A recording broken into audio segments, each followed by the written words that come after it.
Hello mga guys, welcome back to my channel, Just Automotive. Mga guys, power steering ng ng CR-V Gen 2. Tatapos lang natin yung yung rack and pinion ng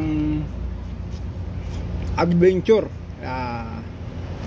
Nung isang araw, gearbox ng L300 at saka power steering ng Nissan Terrano. Ngayon ito Gen 2. Kaya yan mga guys, issue mga guys, common issue, nagbabawas ng ng ATF o kaya nababasa yung alternator dahil dito sa power steering. Okay mga guys, umpisan ko na.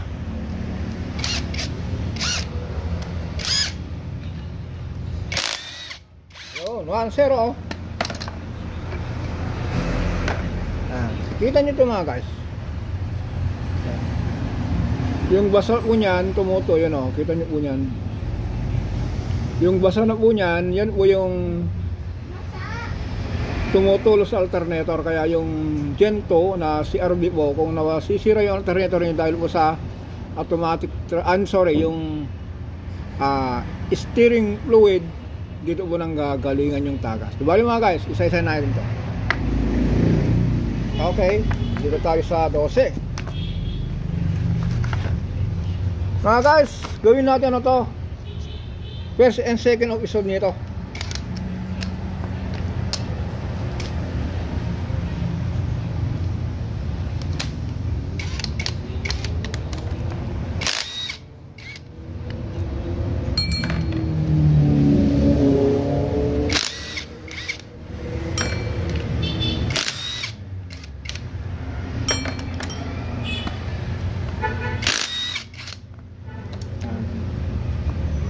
Taran!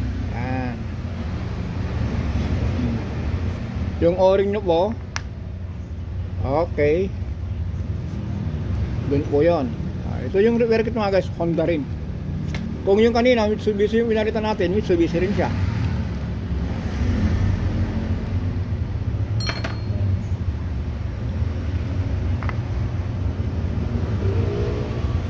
Tapos isa-isa natin ito mga guys. Yung mga gustong matuto mga guys, dito lang po kay Kuya Jess. Dito na naman tayo. 19.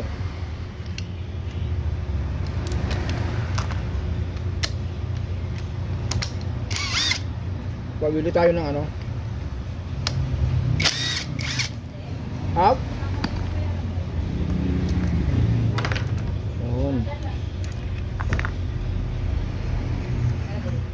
Ito kasi mga guys, may tanso rito yan ito yung tanso po, ito po yung nasa labas. Yung walang tanso po, dito po sa ilalim, ganyan po yan yan, sabi ko nga po mga guys, yung mga gustong matuto, tutukan nyo lang to kay Kuya Jess.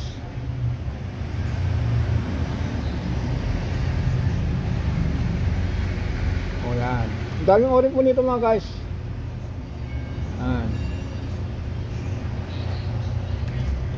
May o-ring po dito. Yan. Ito po, lumulutong po ito. Subukan natin baka ayun putol. Diba, carbon na siya. Ito boss, meron din dito. Ito po. Yes, okay. Yan. Tapos tanggalin natin yung lock na yan.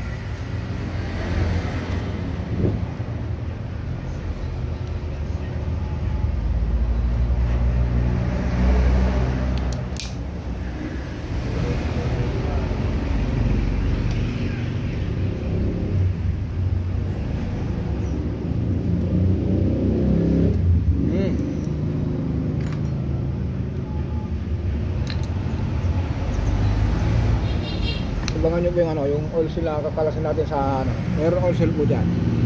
Ngayon kailangan natin pull up yung ito.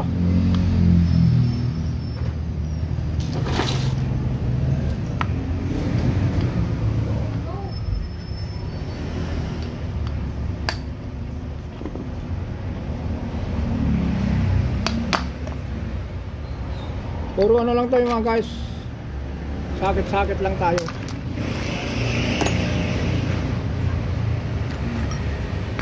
Yun yung oil seal na malakas ng tagas.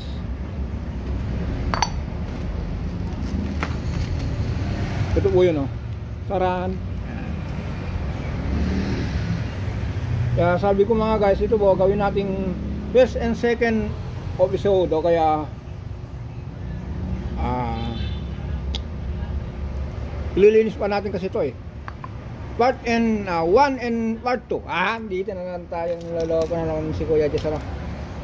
Kalasin natin yung oil seal. Kasi ito po yung oil seal kanina na nakikita nyo kung ano, tumagas po dito. Yan o, yung talsik po dyan, tumutulo sa alternator. Ito po yun, yung oil seal dito. Kasi po, ulitin natin ganyan po yan. Kung tumagas yung oil seal, lalabas po dito, diretso sa yan. Tapos kung pansin nyo mga guys, basarin yung pulley, basarin ng ng ATF. Ano yan, winiwisit niya yung yung ATF o kaya yung power steering fluid sa hood. Pansin nyo po, wag na po kayo mag-atubali. Palitan nyo na po yung repair kit. Ano lang po yun. Tapos kung nakita nyo po kanina, habang nagdadaldalan tayo, ay ito po.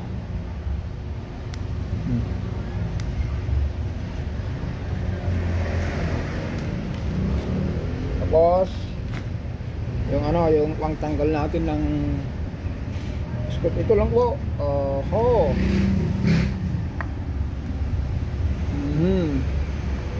Sungkitin natin to. Yan, gamitan natin ng ganito. Ano yung truto dyan? Anong natin dito? Ano yung unit mo? Ano yan? Button, kukunin na. Yung ilaw bigla yung ABS eh.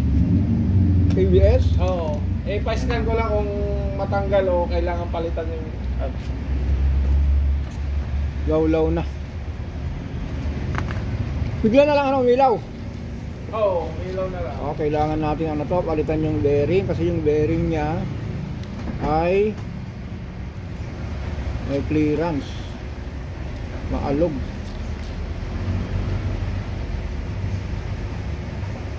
Malaki yung clearance ng bearing.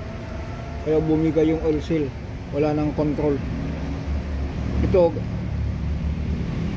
malutong na siya. Tapos sinabayan pa ng may clearance yung bearing. Malaki yung ito. Maingay pati.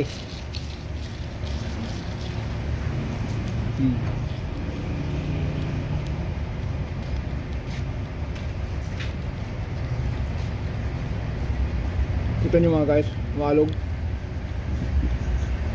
Yan, palitan natin yung ito. Ingay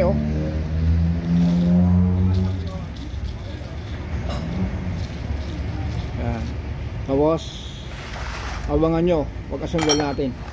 Pili tayo ng rito, ng diesel lang ginagamit ko dyan mga guys.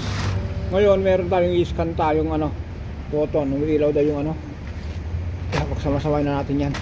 For next video mga guys, assemble na tayo. Okay, bye bye.